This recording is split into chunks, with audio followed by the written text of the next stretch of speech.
மீனராசி பொண்ணை கல்யாணம் பண்ணிக்கிறது அப்படின்றது ஒரு பெரிய லக்கியான விஷயமாவும் கருதப்படுது.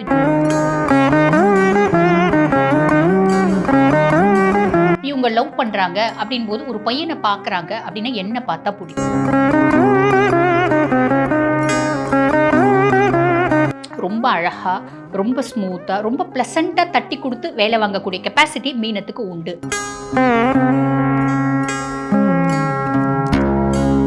இந்த டியூவல் சிம்பிள் இருக்க ராசி எல்லாமே வந்து பாத்தீங்கன்னா லவ்வை பொறுத்த வரைக்கும் சபிக்கப்பட்ட ராசி. பொதுவா இந்த மீன ராசியில வரக்கூடிய ரேவதி நட்சத்திரத்தை ரொம்ப ஒரு அதிர்ஷ்டமான ஒரு நட்சத்திரமா கருதுறது உண்டு. காரணம் என்ன அப்படின்னா,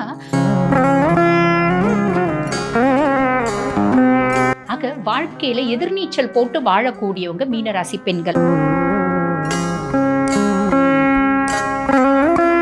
ஒரு ஏஜுக்கு மேல மீனத்துக்கு லவ் வருமா அப்படின்னு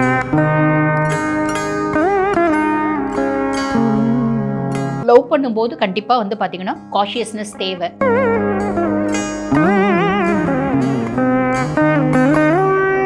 திருமணத்துல மட்டும் கொஞ்சம் கவனம் அப்படின்றது வேணும். நிறைய நேரம் வந்து பாத்தீங்கன்னா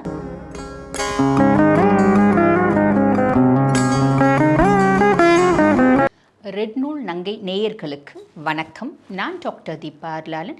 இன்னைக்கு நம்ம என்ன டாபிக் பற்றி டிஸ்கஸ் பண்ண போகிறோம் அப்படின்னா, 12 ராசிகள் பெண்கள் உங்களோட குணாதிசயங்கள் என்ன, உங்களோட லவ் எப்படி இருக்கும், உங்களோட இன்ட்ரெஸ்டிங்கான கேரக்டர்ஸ் என்னென்ன, நீங்கள் எந்தெந்த விஷயத்தில் ஏமாற்றப்படுவீர்கள், இப்படி பல சுவாரஸ்யமான விஷயங்களை இந்த பதிவில் டிஸ்கஸ் பண்ண போகிறோம். ஆக வீடியோவை ஸ்கிப் பண்ணாமல் பாருங்கள். அப்போ தான் உங்களுக்கு முழுசும் நான் என்ன சொல்கிறோம் அப்படின்றது புரியும்.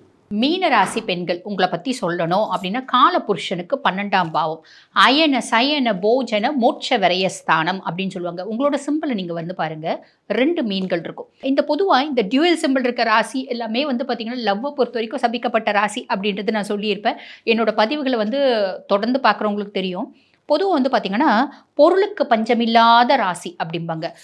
இந்த மீன ராசி வந்து பாருங்கள் 2 மீன்கள் கொடுத்துருக்கோம். மீனியை வந்து பொதுவாக வந்து என்ன சொல்லுவாங்க அப்படின்னா, it's a lucky sign, lucky symbol அப்படின்னு சொல்லுவாங்க. ஒரு பொண்ணு மீனராசியில் பிறக்குது அப்படின்னா அந்த குடும்பத்தில் அவங்க அதுக்கு முன்னாடி எவ்வளோ ஏழ்மை இருந்தாலும் அந்த பொண்ணு பிறந்த பின்னாடி அந்த ஃபேமிலிக்கு ஒரு டேர்னிங் பாயிண்ட் அப்படின்றது சொல்லலாம். ஏதோ ஒரு விதத்தில் அவங்க அப்லிஃப்ட் ஆவாங்க அப்படின்ட்டு சொல்லலாம். ப்ராஸ்பரிட்டி, செழுமை, வெல்த்து, அதிர்ஷ்டம், இது எல்லாத்துக்கும் வந்து பார்த்திங்கன்னா மீனராசியை சொல்லலாம்.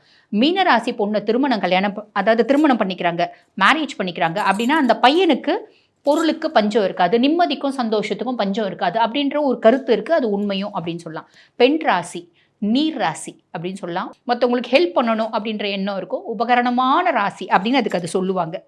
புரியாதவங்க மற்றவங்களுக்கு ஹெல்பிங் டெண்டன்சி அப்படின்றது வச்சுக்கோங்க. பொதுவாக இந்த மீன ராசியில் வரக்கூடிய ரேவதி நட்சத்திரத்தை ரொம்ப ஒரு அதிர்ஷ்டமான ஒரு நட்சத்திரமாக கருதுறது உண்டு. காரணம் என்ன அப்படின்னா, அந்த காலகட்டத்தில் இந்த லாட்ரி, இந்த புதையல், இந்த மாதிரி பல விஷயங்கள், சில அமானுஷமான பூஜைகள், ஆக்கப்பூர்வமான பூஜைகள், இது எல்லாமே அந்த நட்சத்திரத்தை தேர்ந்தெடுப்பாங்க அப்படின்னு சொல்லலாம் ஆன்மீகவாதிகள். அந்த அளவுக்கு மீனம் ஒரு லக்கி ராசி அப்படின்னு சொல்லலாம். பொதுவாக வந்து பாருங்கள், இந்த மீன ராசி அப்படின்னாலே இந்த மீனை நம்ம பார்க்குறோம் அப்படின்னா தண்ணி போகிற வாட்டிலே போகாது, அந்த டைரெக்ஷன்லேயே மீன் வந்து நீந்திட்டு போகாது. தண்ணி இப்படி போகுதுன்னா மீன் வந்து எதிர்நீச்சல் போட்டுட்டு தான் வரும், நீந்தி வரும். ஆக வாழ்க்கையில் எதிர்நீச்சல் போட்டு வாழக்கூடியவங்க மீனராசி பெண்கள் அப்படின்னு சொல்லலாம். நீ எப்படி வேணா போகிற, நீ எவ்வளோ கஷ்டத்தில் வேணால் பிறந்துரு, ஆனால் மீனத்தில் பிறக்கிற அப்படின்னா நீ பெரிய ஆளாக வந்துடுவ. வாழ்க்கையில் ஒரு பகுதி இருக்குது பெருசாக அப்லிஃப்ட்மெண்ட் ஆகிறதுக்கு அப்படின்றது மட்டும் மறந்துடாதீங்க. ஆனால் மீனம் வந்து நான் பார்த்த வரைக்கும் பெரும்பாலும் முற்பகுதி சூப்பராக இருக்குன்னா பிற்பகுதி அப்படியே கொஞ்சம் டவுன்வர்ட் நோக்கி போகுது. முற்பகுதி வந்து அப்படியே ரொம்ப டவுனில் இருக்குன்னா பிற்பகுதி ரொம்ப எக்ஸலண்ட்டாக இருக்குது. 2 பகுதியுமே ரொம்ப சூப்பர் டூப்பராக இருக்கிற மீனம் நான் ரொம்ப கம்மி தான் பார்க்குறேன். அதுக்கு காரணம் அந்த டியூவல் சிம்பிள் அப்படின்னு நினைக்கலாம். சரி, அப்படிப்பட்ட மீனராசி பெண்கள் வந்து பாருங்க, குழந்தையிலேருந்து அவங்களோட வாழ்க்கை எப்படி இருக்கும் அப்படின்னா, பொதுவாகவே மீனம் வந்து செல்ல பிள்ளைகள். தாத்தா பாட்டி, மாமா மாமி, சித்தப்பா சித்தி எல்லாருக்கும் ரொம்ப செல்ல பிள்ளைகளாக இருக்கவங்க மீனராசி பெண்கள் அப்படின்னு சொல்லலாம். அதுதான் அதிர்ஷ்டமான ராசியாச்சுங்க. இப்போ ஒரு சிலர் கமெண்ட் போடுவீங்க, என்ன அதிர்ஷ்டம், நாங்கள் என்னத்தை அதிர்ஷ்டத்தை கண்டோம் அப்படின்னு. இல்லைங்க, உங்கள் வாழ்க்கையில் நான் முன்னாடியே சொன்ன மாதிரி 2 பகுதியாக பிரிச்சுக்கோங்க. ஒரு பகுதி சூப்பராக இருக்கும், ஒரு பகுதி டவுன்ஃபால் இருக்கும். ஒரு பகுதி டவுன்வர்டாகவே இருக்குது அப்படின்னா அப்லிஃப்ட்மெண்ட் கண்டிப்பாக ஆகும், சூப்பராக வரும் அப்படின்றதுல எந்த அளவு மாற்று கருத்தும் கிடையாது அப்படின்னு சொல்லலாம். சரி, இந்த பிள்ளைங்க வந்து ஸ்கூல் படிக்கிறாங்க, இவங்களோட ஃப்ரெண்ட்ஷிப் எப்படி இருக்கும் அப்படின்னா ரொம்ப க்ளோஸாக இருப்பாங்க. ஃப்ரெண்ட்ஸோட ரொம்ப க்ளோஸ் டு ஈச் அதர் அப்படின்ற மாதிரி. நான் உங்ககிட்ட உண்மையான நட்போட பழகுறேன், நீயும் என்கிட்ட உண்மையான நட்போட பழகு அப்படின்ற மாதிரி தான் இவங்களோட ஒரு ஃப்ரெண்ட்ஷிப் இருக்கும் அப்படின்னு சொல்லலாம். சரி, நிறைய ஃப்ரெண்ட்ஸ் இருப்பாங்க. எல்லார் கூடயும் உண்மையா பழகுவாங்க. எல்லார் மேலயும் ரொம்ப பாசமா இருப்பாங்க. நல்ல நட்பா பழகக்கூடிய பர்சனாலிட்டீஸ் அப்படின்னு சொல்லலாம். சரி, இப்போ இவங்க அப்படியே வந்து வளர்றாங்க. வளர்ந்து ஒரு காலேஜ் போறாங்க அப்படின்னு வச்சுக்கோங்களேன். காலேஜ் போன பின்னாடி லவ் வருமா? கண்டிப்பா லவ் வரும். இல்லைங்க காலேஜ் போல, ஆஃபீஸ் போக ஆரம்பிச்சுட்டாங்க. ஆஃபீஸ்ல லவ் வருமா? ஒரு ஏஜுக்கு மேல மீனத்துக்கு லவ் வருமா? அப்படின்னா கண்டிப்பா லவ் வருங்க. அதில எந்த விதமான மாற்று கருத்தும் கிடையாது. ஆனா பெரும்பாலும் லவ் வந்து சக்சஸ் ஆவறதில்ல. முக்கியமா துலாம், சிம்மம் மாதிரி ராசிகளை இவங்க லவ் பண்ணாங்க அப்படின்னா, அது வந்து பார்த்தீங்கன்னா சாலிடா சக்சஸ் நோக்கி போறதில்ல. ஃபெயிலியர்ஸ் நோக்கி தான் போகுது. அதுக்கும் மேல இந்த டியூயல் சிம்பர்ஸ் எல்லாமே வந்து பார்த்தீங்கன்னா, லவ்ல சபிக்கப்பட்ட ராசி அப்படின்றத நான் உங்களுக்கு சொல்லியிருக்கேன். காதல்ல மட்டும் புரியுதுங்களா? மீதி எல்லாமே ரொம்ப லக்கியான ராசி. அதையும் ஞாபகம் வச்சுக்கோங்க. சரி, இவங்க லவ் பண்றாங்க அப்படின்போது ஒரு பையன பார்க்குறாங்க அப்படின்னா என்ன பார்த்தா புடிக்கும்? பையன் அழகா இருந்தா புடிக்குமா? இல்ல. பையன் அறிவாளியா இருந்தா புடிக்குமா? இல்ல. பையன் புத்திசாலியா இருந்தா புடிக்குமா? இல்ல. பையன் நல்ல ஸ்டேட்டஸ்ல இருந்தா புடிக்குமா? இல்ல. பையனுக்கு நெறைய ஈகை குணம் இருந்தா புடிக்குமா? இல்ல. அப்ப என்னதாங்க பிடிக்கும்? இது அத்தனையும் வேணும்.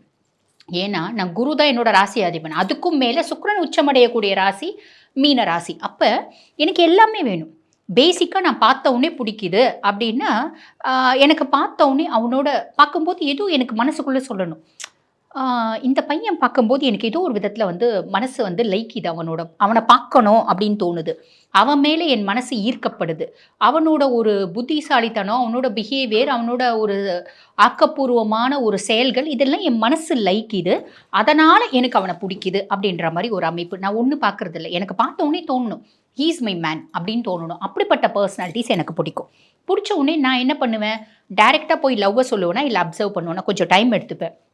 டைம் எடுத்துட்டு நம்ம நினைக்கிற மாரி எல்லா குணங்களும் இவன்கிட்ட இருக்கா? அப்படி கொஞ்சம் அனலைஸ் பண்ணுவேன். அனலைஸ் பண்ணிட்டு எல்லா குணங்களும் இருக்கு அப்படின்னா நான் சொல்லுவேன். புரியுதுங்களா? எனக்கு பொதுவா சுக்கிரன் உச்சம் அப்படின்னும்போது அழகா இருக்கணும், நீட்டா இருக்கணும், டீசென்ட்டா இருக்கணும், அட்ராக்டிவா இருக்கணும், லவ்வபிளா இருக்கணும், ரொமான்டிக்கா இருக்கணும், நல்ல கௌரவமான குடும்பமா இருக்கணும், நல்ல பையனா இருக்கணும், அவனோட குணாதிசயங்கள் நல்லதா இருக்கணும். இப்படி நெறைய விஷயம் நான் யோசிக்கும்போது, இவ்ளோ விஷயமும் ஒரு பையன்கிட்ட கிடைக்கிறது சாதாரணமான விஷயமா?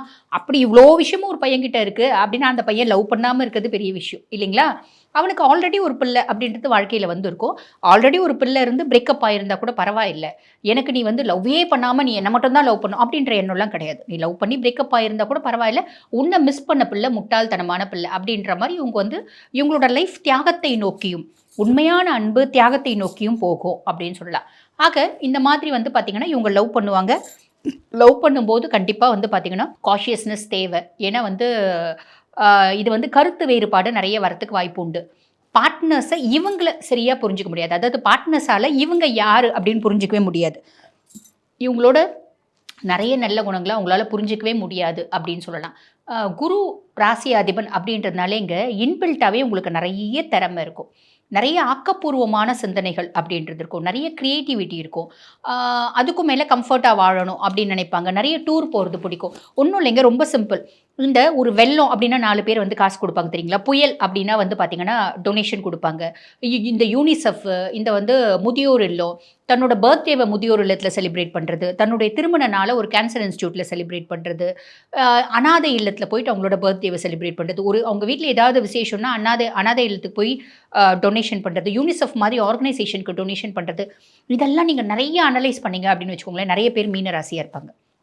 இன்பில்ட்டாவே அவங்களுக்கு ஒரு விஷயம் பிடிக்கும். சேரிட்டி. மத்தவங்களுக்கு உதவுறது எனக்கு ரொம்ப பிடிக்கும். என்கிட்ட மொத்தம் எவ்வளோ காசு இருந்தாலும் நான் ஸ்விஸ் பேங்க்ல போட்டு வைக்கணும், அங்க போட்டு வைக்கணும், இங்க போட்டு வைக்கணும், பினாமி பேர்ல போட்டு வைக்கணும் அப்படிலாம் நினைக்க மாட்டேன். நான் என்ன தொழில்ல இருக்கேன் அப்படின்னாலும் இந்த மாரி டொனேஷன் குடுக்கறது எனக்கு ரொம்ப பிடிக்கும் அப்படின்னு சொல்லலாம். இதெல்லாம் வந்து பார்த்தீங்கன்னா மீனம். ஸோ இப்படி ஒரு பர்சனாலிட்டீஸ் இவங்களோட கேரியர் எப்படி இருக்கும் அப்படின்னா, ரொம்ப சின்சியரா ஒர்க் பண்ணுவாங்க. வேர்ல்ட் வைட் பிசினஸ் பண்ணுவாங்க. சூழ்நிலைக்கு ஏத்தா மாதிரி எந்த தொழில் நம்ம செஞ்சா நல்லாயிருக்கும், மாற்றம் ஒன்றே மாறாதது. புதிய புதிய யுக்திகள கையாள்றது, பிசினஸ்ல பெரிய லெவல்ல கொடி கட்டி பறக்கிறது, இதெல்லாம் பிடிக்கும் அப்படின்னு சொல்லலாம். இப்போ ஒரு பாஸா இருக்காங்க அப்படின்னு வச்சுக்கோங்களேன். ஒரு மீனராசி ஒரு லேடி ஒரு கன்சர்ன்ல வந்து ஒரு பாஸ்.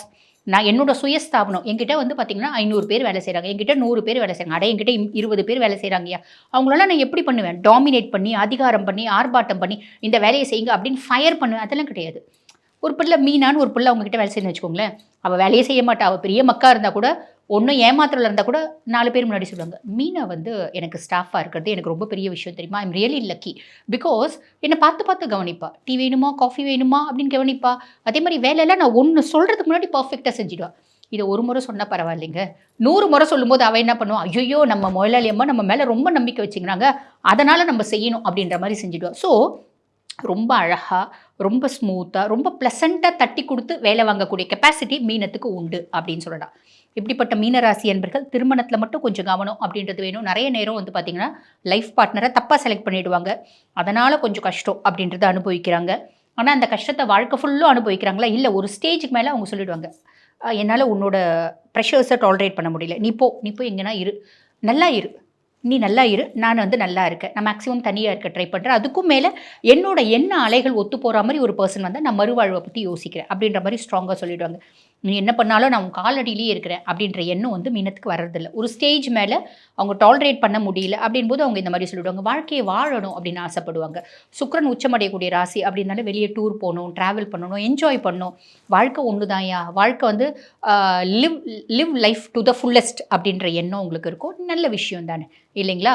சரி, இப்படிப்பட்ட மீனராசி பெண்களுக்கு உடல் சார்ந்த உபாதைகள் ஏதாவது வருமா அப்படின்னா, நிறைய பேருக்கு வயிறு சம்மந்தப்பட்ட பிரச்சனை, இருதயம் சார்ந்த பிரச்சனை, தோல் சம்மந்தப்பட்ட நோய், டயபெட்டிஸ் இந்த மாதிரி வரத்துக்கு வாய்ப்பு உண்டுங்க.